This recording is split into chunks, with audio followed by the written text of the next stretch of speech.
So thank you for the introduction and also to the organizer for the invitation. In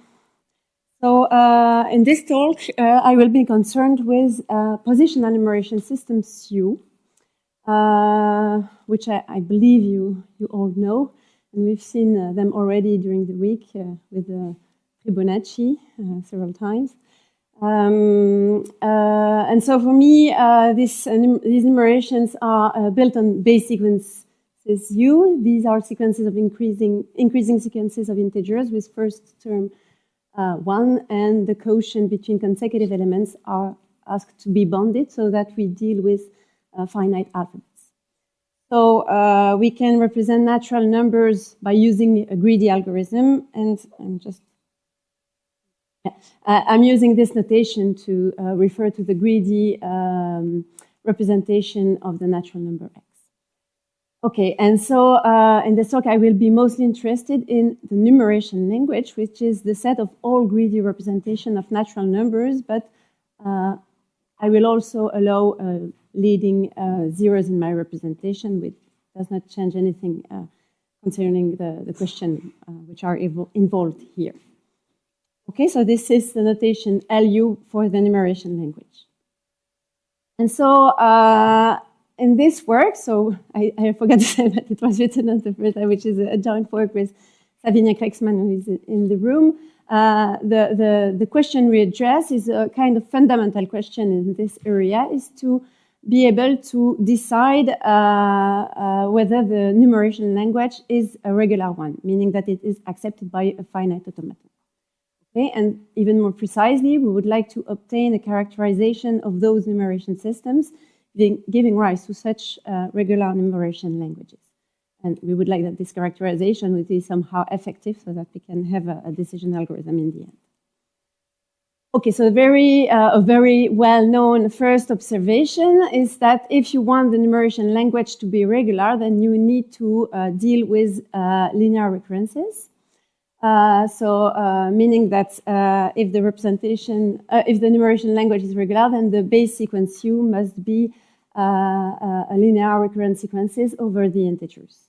Okay, and so there are, so it's a well-known results which has many different proofs, and a way to see this I like the most is to first note, and this is really an easy exercise, that the nth term in the base sequence U is in fact equal to the number of words of length n in the numeration language. But if the numeration language is regular, this means that the associated generated series is rational over the integers. And so this means that the sequence of coefficients, which is precisely the base sequence U, must satisfy linear recursion over the integers. Okay, so this question of the regularity of the numeration languages was in fact already studied by Michael Hollander in the late 90s, where it put himself in the context of a dominant root numeration systems, which is the case of, I think, the most, all the numeration systems of this kind we have seen here. So with a metallic mean, with a Fibonacci or golden mean, we are in the case of the dominant root studied by Hollander. And so to make it clear, it says, we say that a positional system has a dominant root if this quotient between consecutive elements in the base sequence is not only bounded, but really has a limit.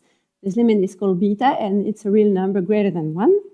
Okay, so we say that beta is the dominant root of the system. And in this situation, Hollander gave a very precise description of what could happen in order to get a regular numeration language. So maybe two nice arguments that he used. So maybe I should say, so the first part of my talk will be devoted to presenting his results and then to see how we can get rid in the end of this dominant root condition to join the title of my talk.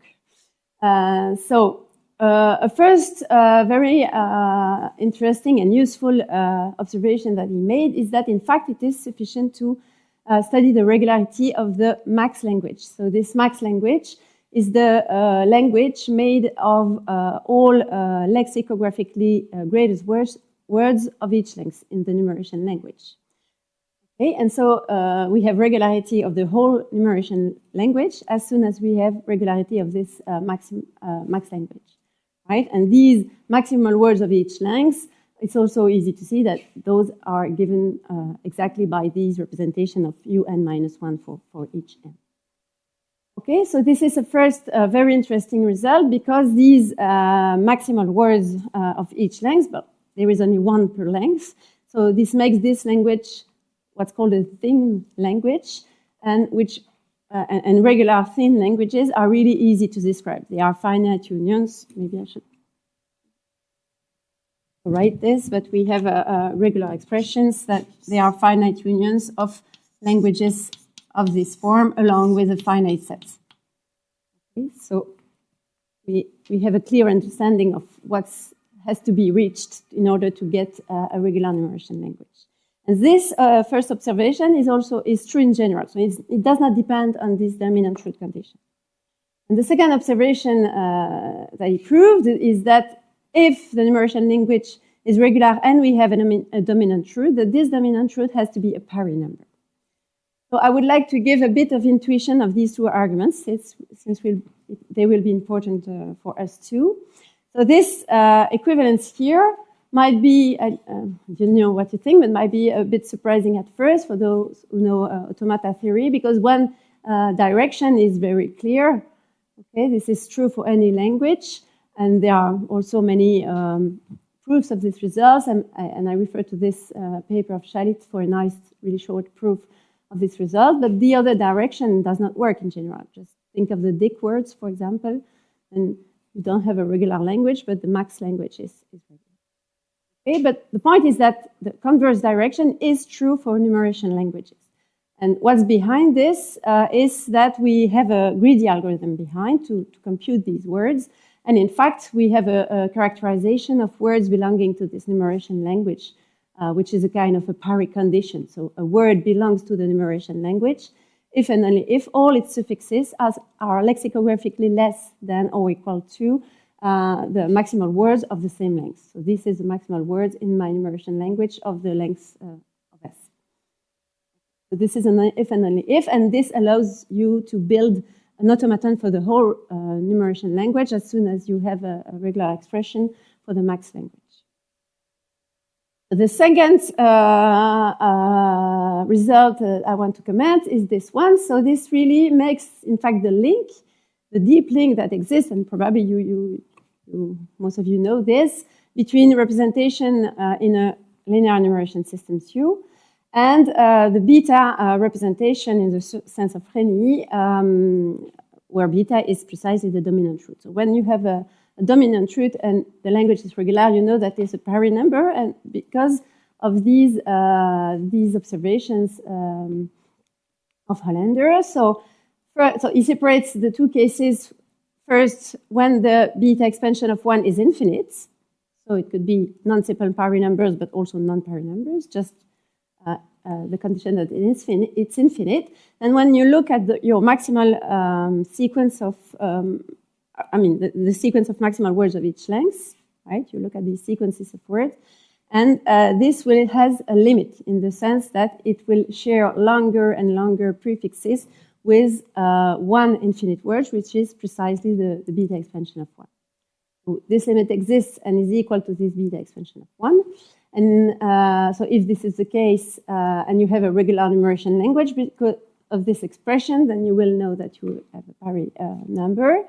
And in the case where you have a finite expansion, so where you have a simple Parry number, then things can be a little more tricky. But it's interesting because most of the systems we use, so like the Kandorf numeration system based on the Fibonacci sequence or integer bases or Piso systems where you have a simple Parry number, are in this second condition. And so here what happens is that this limit need not exist, right? But what happens is far from being random. The representation, the maximal word of each length, in fact, will share longer and longer prefixes, not just with one word, but with some words which are really well defined and which here I will call the intermediate beta representations of one. So the intermediate, why? Because they are lying lexicographically between the greedy one and the quasi-greedy one.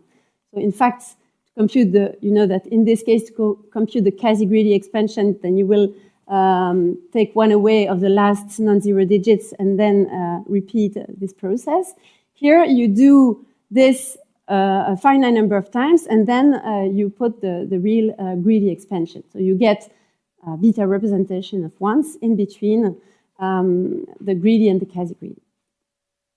Okay, and so in order to present Hollander's result, I need to give this definition of beta polynomials. So those are also very well-known polynomials associated with Parry numbers. So if you have a Parry numbers, it means that you can inspect that you have a ultimately periodic expression for these quasi-greedy expansion of one, and say that you take a pre-period Q and a period R, then you associate polynomials P beta depending on Q and R in this way. So here it's the degree is Q plus R, and then you take away the previous exponent of X while following this quasi-greedy representation up to the end of the period, and then you subtract the same kind of expression, but just using the pre-period. So this is called a beta polynomial, okay, if you have some Q and R. But now if you consider the minimal Q and R, so minimal pre-period and period for the quasi-greedy expansion, then you will call this simply the canonical beta polynomial and simply denote it by beta. And in the case, so I put this definition in general for the quasi-greedy expansion, but if in the case you have a finite beta expansion, then you know how to compute the quasi-greedy beta expansion of one. And if you do this computation, what you get is what you think it is this polynomial, which is obtained by using the greedy digits, the real greedy digits. Okay, so now I can state this Hollander's results. So we are with a positional numeration systems which has a dominant root beta. Okay, I said already that if the numeration language is regular, then this beta must be a Parry number, and then we will consider separately the two cases where I have an infinite beta expansion of one, or I have a finite beta expansion of one. If I have an infinite beta expansion of one, what he gets is that it's an if and only if condition. So the numeration language is regular if and only if the base sequence U satisfies a linear recurrence relation whose characteristic polynomial is given by one of these beta polynomials. So there exists some Q and R, pre-period and period, so that we have such a linear recurrence for the base sequence. Okay, so we can note here that this condition doesn't depend on initial conditions, right? So it's just a condition about the characteristic polynomial of the linear recurrence.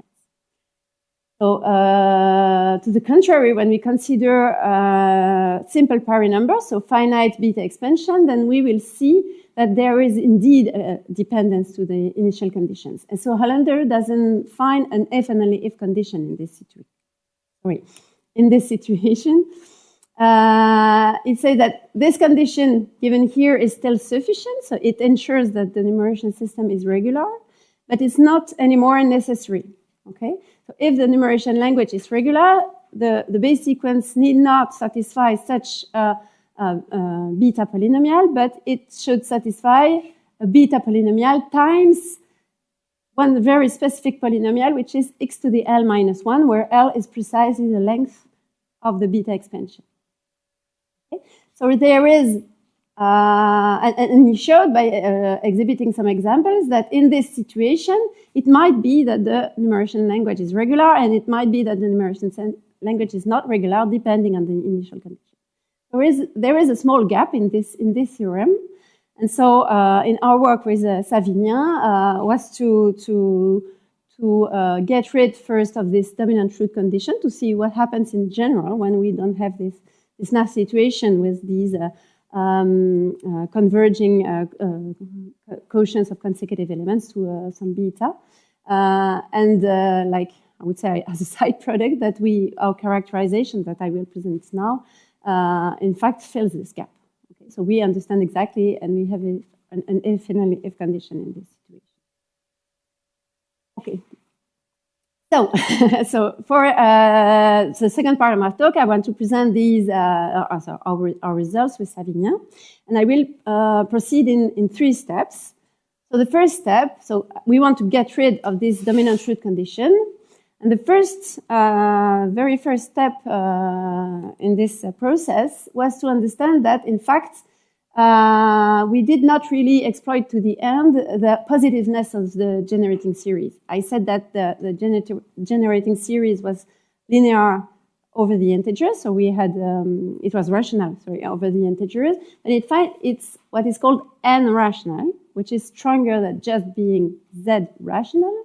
And so there were works by Soitola in the 70s characterizing n-rational series among z-rational series. So they are not just z-rational series with non-negative coefficients. It's more subtle than this.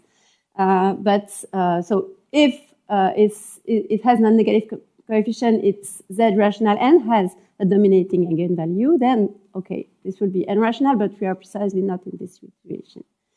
But conversely, so he had a nice characterization, and we can derive from results of Soitola that in fact if a series is n-rational, so with this stronger setting, then there must exist some positive integer p, such that these p limits here, so these are quotient between consecutive elements in the sequence of coefficients, but not take all these coefficients, but just taking the situation mod p, right, admits some limits. Right? So now we are in this situation that because we are interested in regular numeration language, then we know that if this is the case, we don't necessarily have a dominant truth that is associated with our system, but what we have is a p-tuple of real number, beta 0 up to beta p minus 1, given by these p limits. Right? So this was the first step, and the second step is to understand that in fact the maximal words of each length can be understood by expansion of real numbers, not in one real base beta, but in numeration systems using p real bases, which comes in an alternating way. So what we do is that we consider a representation of real numbers of these forms. So here you can consider that you have an infinite sequence of bases beta n, and you can expand every real number in this form, where here on the denominators, then you multiply successively the bases that appear, so you don't just have the powers of beta. And now if you have your p real bases that will be used periodically, and it just means that in this expression you will use your indices in the betas mod p, right? So you use your p bases in an alternating way, and this is a reason why we call these bases alternate bases. Okay, so exactly as in the case of one real base numeration system, you can use a greedy algorithm to compute greedy beta expansion of real numbers in this context, and define a quasi-greedy beta expansion of 1 by taking this limit as usual, I would say. Okay? And so these systems are really appearing in this context in a very natural way when studying the regularity of numeration languages in new numeration systems. Okay? So this was really the motivation for introducing these systems. And so we studied this system a bit further, showing that it gives rise to a really nice setting, for example, with Karma, but with other co-authors, to show that many nice behavior can be exhibited from these systems. But this is another talk, so we will the point here is to see that these specific expansion, will be linked with our maximal words of each length in our language. Okay, so what we showed with Savinien is the following. So this is really the generalization of the argument we've seen before by Hollander, is that suppose that you have a positional numeration systems, not with the dominating root, base, but with an associated alternate base. So it means that you have these p limits that exist. Okay, so you don't even know that the language is regular, you just know that these p limits exist, giving rise to these p real numbers. And what you know is that when you look at the maximal word of each length, but when you look at the indices modulo p, you will be able to describe long prefixes of these words by looking at prefixes of intermediate beta representation of 1, okay? As I explained before, but here these intermediate beta expansion of 1 have a double index. The I is for the shift of the base, so you will not just use the p basis in the right order from beta 0 to beta p minus 1, but you can start in any shift of this base. So in fact, you get p alternate base. So the first index is to say that we start with this beta I in our greedy algorithm, and the j is to say that we have a j number of steps before seeing a greedy expansion. So thanks to this result, we can also infer that if the numeration language is regular, so we have a nice expression for these maximal words of each length, combined with this result, this gives us that all the Cas-greedy beta expansion for all the shifts of our alternate base have to be ultimately periodic. And so analogously to what is done for beta expansions, we call these alternate bases pari-alternate bases, just saying that all these quasi-greedy expansions are ultimately periodic.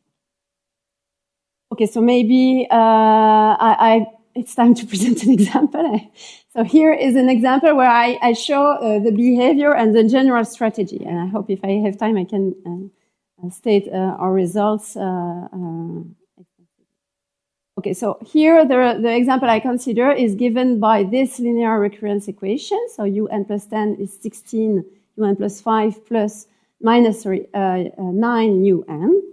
And we take these initial conditions. So this example has been designed to show many interesting new behaviors that we couldn't see in a dominating root system. Okay, so here, of course, in view of it's not surprising that the p that we get by Solitola's theorem is equal to 5. So these 5 limits exist. They can effectively be computed, and we call them beta I. So we have one alternate base of length 5, which is associated with this system. Okay, so now I want to show you how we can get these quasi-greedy expansions of 1 from the greedy expansions of 1. So this is exactly what I think if you've been a little bit into these real basis numeration systems, that what you would do. So if you look at these greedy expansions of 1, you see that they are all finite at the exception of the first shift. So when you start with the base beta 1 instead of beta 0, you have an infinite beta expansion, which means that a quasi-greedy beta expansion, which corresponds to this first shift, is exactly the same infinite word. Now when you have finite expansion, what you will do is that, as you would do for real basis, you would subtract 1 to the last non-zero digit, so you would get 1, 1, 0. And then what you have to put after that is the greedy expansion of 1, but for the correct shift of the base. Okay, so as you have a prefix of length 3, then you will go to this 3 mod 5 greedy expansion. So you would put 1, 1, and this is what we call our first intermediate position. So W 0 because we start with 0, and 1 because it's the first step. And so if you iterate this process and you will subtract 1 because here you have a length 2, then you are going back to 0, right?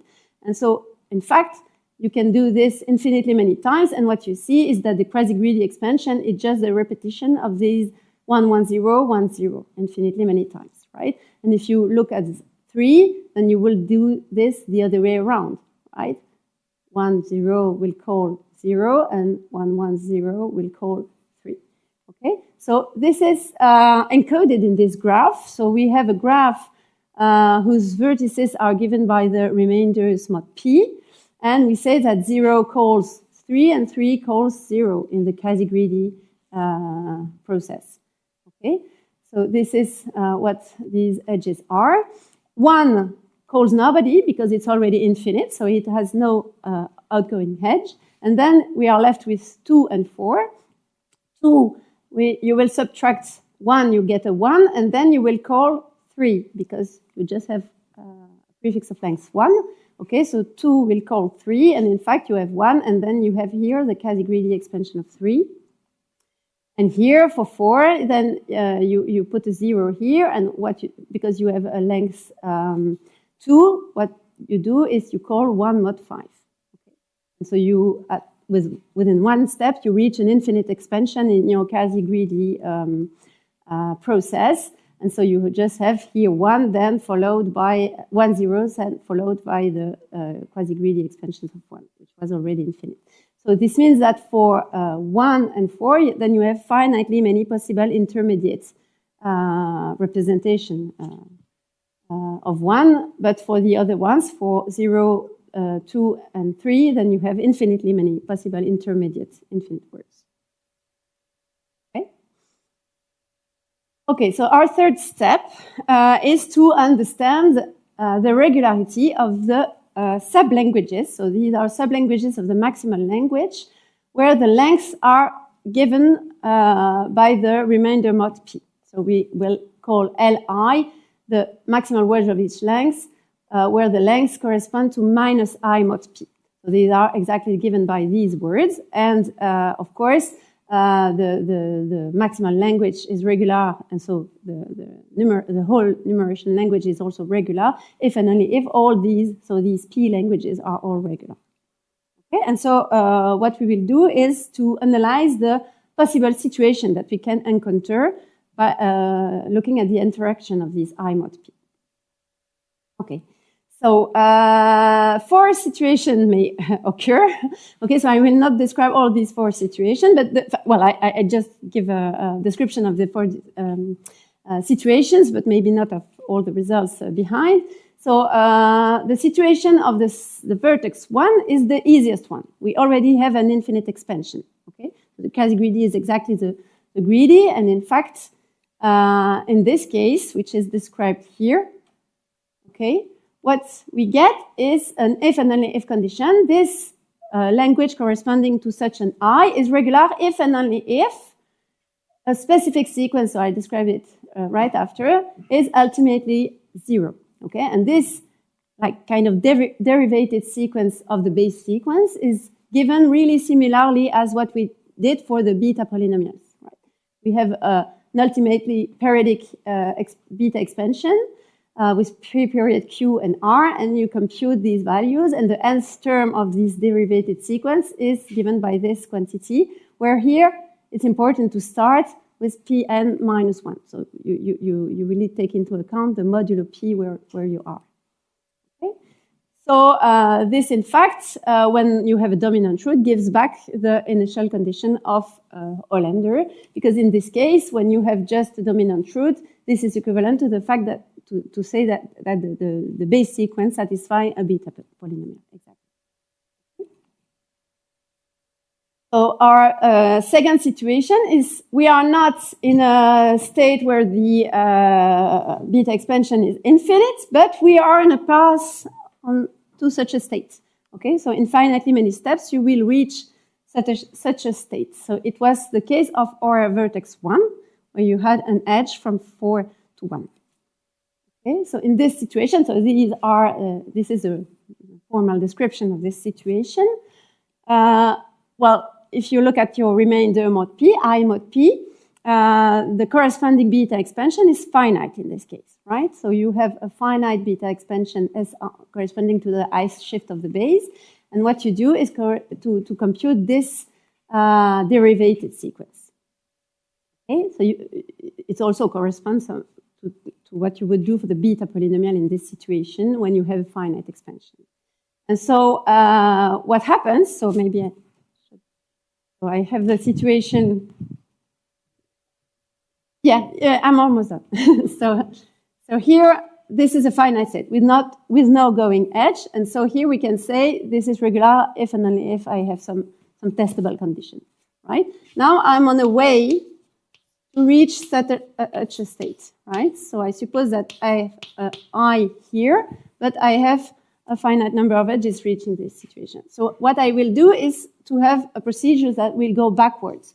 I will suppose that all these languages are regular and already known to be regular. And in this situation, I can say that this one is regular if and only if this delta I sequence is ultimately periodic in this case. It's not, you see that, in fact, at each step, it will increase in some kind of difficulty. It's just not being ultimately zero, but here it's really have an ultimately periodic behavior of this derivative sequence.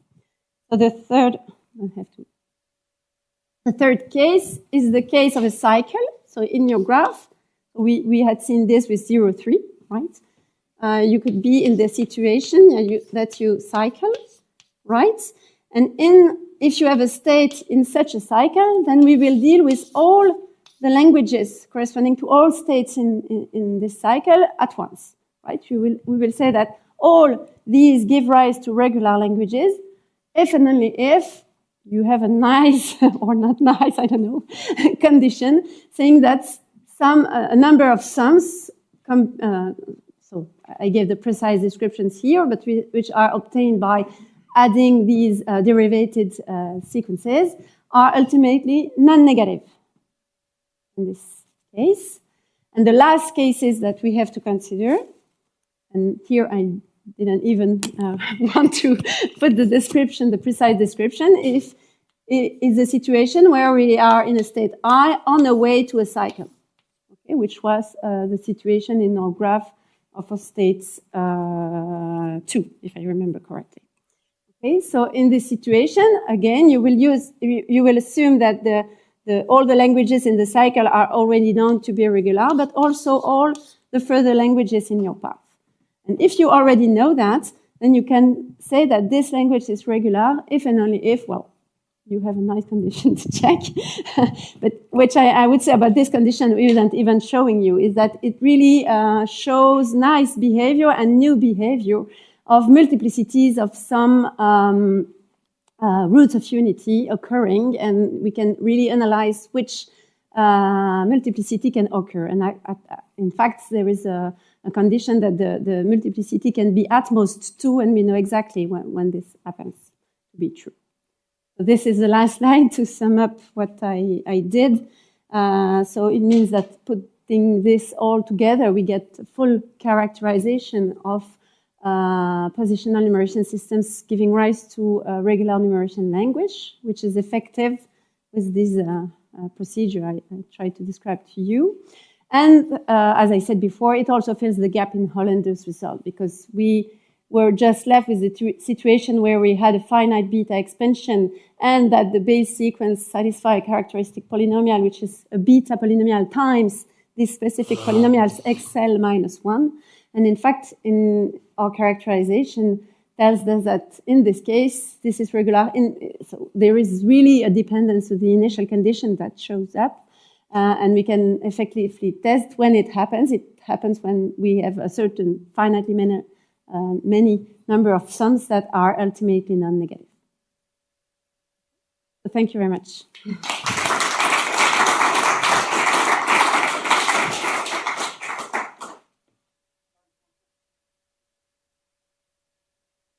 Yes?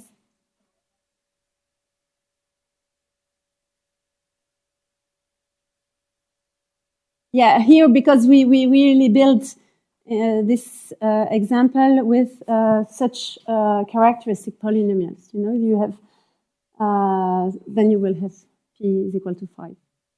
Kind of easy to see. Yeah, because it's x squared, right? If you have your polynomial x squared minus 16 x plus 9, and you have P in x5, which is your characteristic polynomial. And this, in fact, I did not say that, but at the end of his paper, Hollander, well, he had this gap with initial condition, which he emphasized, and he also had in mind some generalization for the case without a dominant root. And he conjectured that systems would all be of this form, so as in my example. And then we could come back to such description given as he has done in the case of such characteristic polynomials. But it turns out that it is not true. So we have counterexample where it does not happen. And in fact, our description really analyzes more, deeply because of these derivative sequences. We are able to also take into account these initial conditions within the description. So here is a case where Hollander would have believed us, but yeah. Thank you very much.